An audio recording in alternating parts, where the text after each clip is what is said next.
Narmada micro सिंचाई परियोजना को लेकर सियासत। परियोजना को लेकर कांग्रेस और भाजपा हुए आमने सामने। कांग्रेस नेता ने लगाया आरोप, भाजपा की विधायक ले रही झूठा श्रेय। योजना की मांग कांग्रेस ने सबसे पहले की थी। मध्य प्रदेश में आगामी दिनों में विधानसभा चुनाव होना है, ऐसे में श्रेय लेने की होड़ मची हुई है। देवास में भी श्रेय को लेकर बीजेपी और कांग्रेस आमने सामने हो गए हैं। नर्मदा माइक्रो सिंचाई परियोजना को लेकर कांग्रेस और बीजेपी आमने सामने आ गए हैं। कांग्रेस बीजेपी पर परियोजना का श्रेय लेने का आरोप लगा रही है। नर्मदा माइक्रो सिंचाई परियोजना को लेकर देवास में सियासी घमासान मचा हुआ है। कांग्रेस के रितेश त्रिपाठी ने बीजेपी विधायक पर आरोप लगाया और कहा कि परियोजना का झूठा श्रेय बीजेपी विधायक ले रही हैं, जबकि परियोजना को कांग्रेस कार्यकाल में हम लेकर आए थे और छूटे हुए 72 गांव जोड़ने की मांग की थी। इसके लिए हमने पदयात्रा कर पूर्व सीएम से इसकी मांग कर किसानों को लाभ के लिए पानी की व्यवस्था करने के लिए पत्र लिखा था। सत्ता पक्ष के जनप्रतिनिधियों ने कोई देवास विधानसभा, हाड़पिपलिया विधानसभा को जोड़ने के लिए कोई प्रयास किया हो तो उस पत्र को जरूर दिखाएं। कब कब क्या उन्होंने प्रयास किया ये दिखाएं। अपने वो बयान भी बताएं जो उन्होंने कहा है कि ये तो लोग नाटक कर रहे हैं, मैंने पहले ही मंजूर करा ली, सर्वे करा लिया। विधानसभा में जो रिकॉर्ड दर्ज है वो भी बताएं।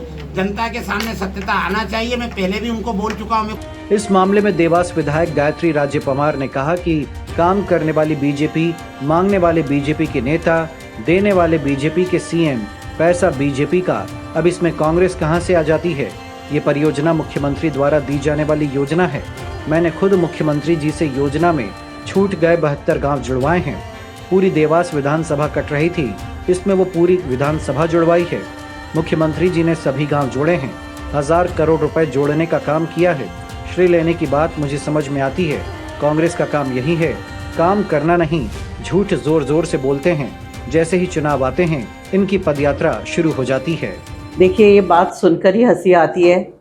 झूठा श्रेय वो ले रहे हैं और आरोप हम पे लगा रहे हैं। काम करने वाली भारतीय जनता पार्टी की सरकार, मांगने वाले भारतीय जनता पार्टी के विधायक, देने वाले भारतीय जनता पार्टी के मुख्यमंत्री, पैसा भारतीय जनता पार्टी की सरकार से का।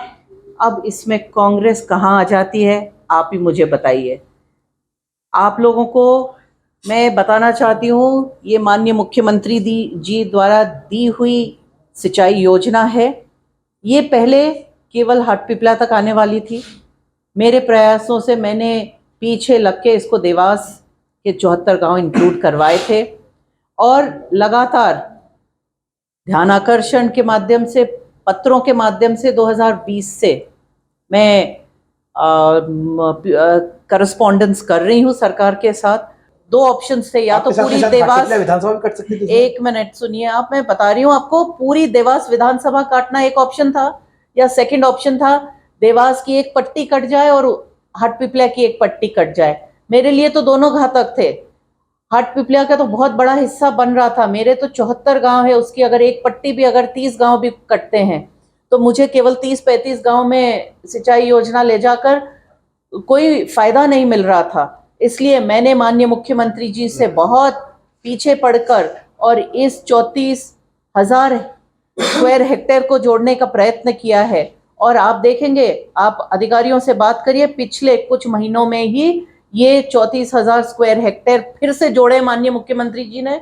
और जहां ये 5,000 करोड़ की लागत से परियोजना बनने वाली थी, आज 6,000 करोड़ की लागत से ये परियोजना हो रही है। 1000 करोड़ रुपए जोड़ने का काम माननीय मुख्यमंत्री जी ने किया है, क्योंकि 34,000 स्क्वायर हेक्टेयर जमीन भी एक्स्ट्रा जोड़ी गई है, जो देवास विधानसभा के 74 गांव हैं। तो ये श्रेय लेने की बात तो मुझे बिल्कुल भी समझ में ही नहीं आती है। ये कांग्रेसियों की तो आदत है, आप लोगों ने देखा है, काम वाम कुछ करना नहीं है। वहीं हाटपिपलिया विधायक मनोज चौधरी ने इस पूरे मामले में कहा कि 2018 में इसकी शुरुआत हुई, तब मैं कांग्रेस में था तो कोई रिस्पांस नहीं आया। उसके बाद अक्टूबर 2020 में फिर इसकी मांग की। इस योजना की स्वीकृति के लिए पत्र भेजे थे। इस योजना को तकनीकी स्वीकृति आने में 1 से 1.5 साल लगा। मार्च 2022 में 5,027 करोड़ की योजना स्वीकृत हुई। 3 अक्टूबर को 2023 में इस योजना को रिवाइज किया गया। इस योजना में कुछ गांव जोड़े गए, जिनमें 1,64,000 हेक्टेयर रकबा बढ़ाया गया। उसकी लागत बढ़ाई गई जो 6032 करोड़ रुपए के लगभग स्वीकृत हुई, जो माननीय मुख्यमंत्री द्वारा स्वीकृत की गई। चुनाव का समय है, ऐसे में उनके पास कोई काम नहीं, वे आरोप प्रत्यारोप ही लगाएंगे, उससे ज्यादा नहीं। इस मामले में दोनों पार्टी के नेता आमने सामने हैं, जो योजना पास किए जाने का श्रेय लेने की होड़ में हैं। सिंचित होना था रकबा, वो रकबा बढ़ाकर 1,64,000 हेक्टेयर पूरे जिले के किसानों को जिसका लाभ मिल जाए, और उसकी जो लागत बढ़ाई गई है वो 6032 करोड़ रुपए के लगभग ये स्वीकृति हुई है। और ये हमारे माननीय मुख्यमंत्री जी शिवराज सिंह जी के विशेष आशीर्वाद से, उनके प्रयासों से स्वीकृत की गई है। इसमें कई लोग आकर के कई तरह की बात करते हैं, लेकिन आज भारतीय जनता पार्टी द्वारा जो सौगात किसानों को दी गई है, ये बहुत बड़ी सौगात है।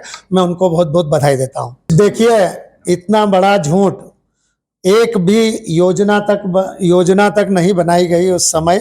कई बार हमने उस समय मांग की थी, हमारे यहाँ क्षेत्र में पीने के पानी के लिए भी की थी, सिंचाई की मांग की थी, भाई सिंचाई की योजना स्वीकृत हो।